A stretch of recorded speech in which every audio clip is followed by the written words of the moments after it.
जय हिंद दोस्तों। मैं हूं आपका दोस्त ज्ञान सम्राट सिंह। तो आज मैं आपके लिए लाया हूं हमारे फंडामेंटल राइट्स इंडिया के इंडियन कॉन्स्टिट्यूशन के सेकंड लार्जेस्ट चैप्टर के बारे में। उसके बारे में आज हम इंट्रोडक्शन देखेंगे। दोस्तों, मेरे 2 दिनों से थोड़ी सी तबीयत ख़राब थी, इसलिए मैं आपके लिए वीडियो पेश नहीं कर पाया। तो भी दोस्तों, आज मैं आपके लिए फंडामेंटल राइट्स के ऊपर वीडियो लाया हूँ। तो दोस्तों, आपको लाइक का टारगेट है आज का 50 लाइक्स ओनली। तो फिलहाल के लिए वीडियो को शुरू करते हैं।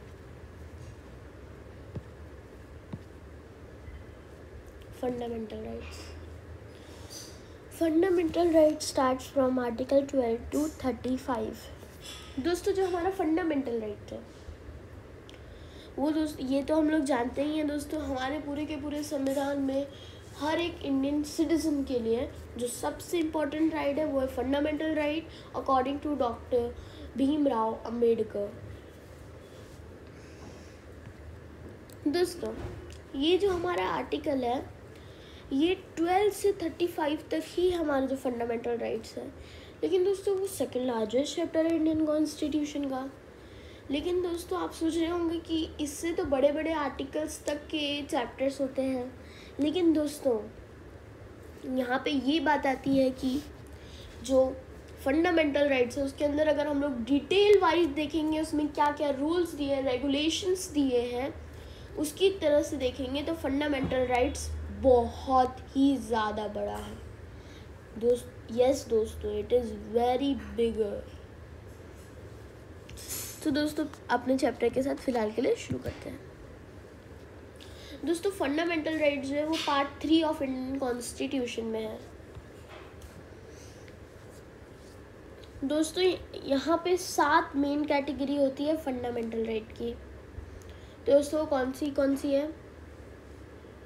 राइट टू इक्वालिटी, फिर उसके बाद दोस्तों है राइट टू फ्रीडम, फिर उसके बाद दोस्तों है राइट अगेंस्ट एक्सप्लॉयटेशन, फिर दोस्तों है राइट टू रिलीजन, फिर उसके बाद दोस्तों है राइट टू कॉन्स्टिट्यूशनल रेमेडीज़, फिर दोस्तों है कल्चरल एंड एजुकेशनल राइट्स, और दोस्तों आखिरी है हमारा राइट टू प्रॉपर्टी। दोस्तों, फिलहाल के लिए सिर्फ 6 फंडामेंटल राइट्स ही हैं हमारे पास, क्योंकि दोस्तों जो 7th फंडामेंटल राइट है यानी कि राइट टू प्रॉपर्टी उसे कर्टेल कर दिया गया है because it was against the fundamental rights there was any rule. और दोस्तों, वो जो रूल है उसके बारे में हम लोग जब 31 आर्टिकल पढ़ेंगे, आर्टिकल 31, तो उसमें मैं आपको बता दूंगा। अभी भी वो मतलब एकदम पूरा ख़त्म नहीं किया गया है, उसके बारे में अभी भी मेंशन किया गया है, बट उसका कुछ इफेक्ट नहीं है अभी रूल ऑफ लॉ का, सही रूल क्या कहते हैं, राइट टू प्रॉपर्टी का। दोस्तों, आर्टिकल 13 में आपको थोड़ा सा बता देता हूँ वो क्या है।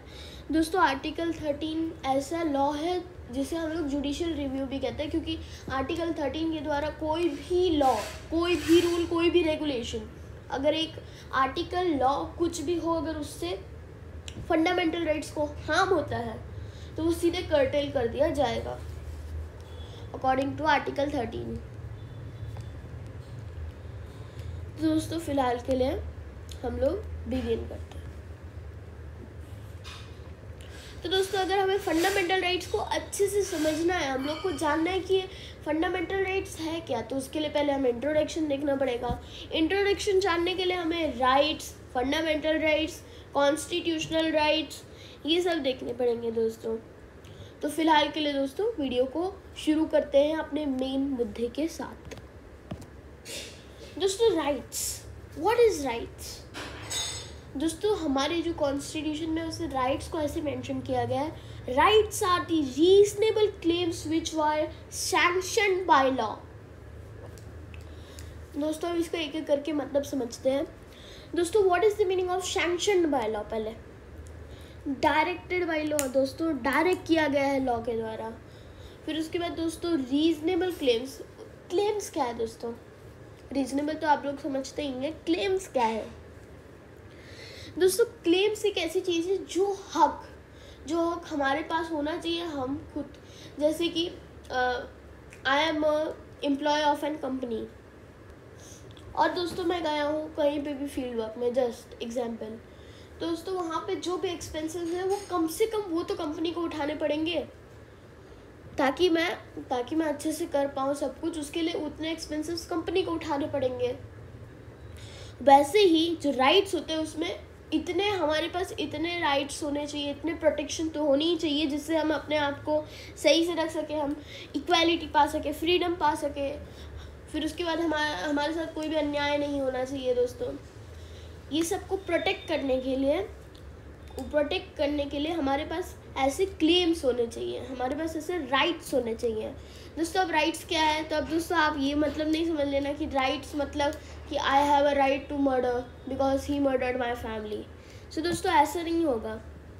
दोस्तों इसलिए ऐसा कहा गया है, rights are the reasonable claims. कोई रीज़न होना चाहिए, मान लो वो भी रीज़न में फिट हो जाता है, आपने कोई ऐसे, लेकिन गलत है, लेकिन वो लॉ के द्वारा डायरेक्ट किया गया होना चाहिए। उसमें कोई भी ऐसा चीज़ नहीं होना चाहिए जो वॉलेंट फॉर्म करे, तो उससे जो एकदम क्या कहते हैं गांधी जी का जैसे सोशल हो, सही से हो, मतलब उसी के हिसाब से होना चाहिए, गांधीयन प्रिंसिपल के हिसाब से। मैंने मतलब ये था रूल ऑफ लॉ। दोस्तों rule of law is an very important part of fundamental rights of Indian constitution. दोस्तों आप जानते हैं कॉन्स्टिट्यूशन होता क्या है, कॉन्स्टिट्यूशन बना कैसे है?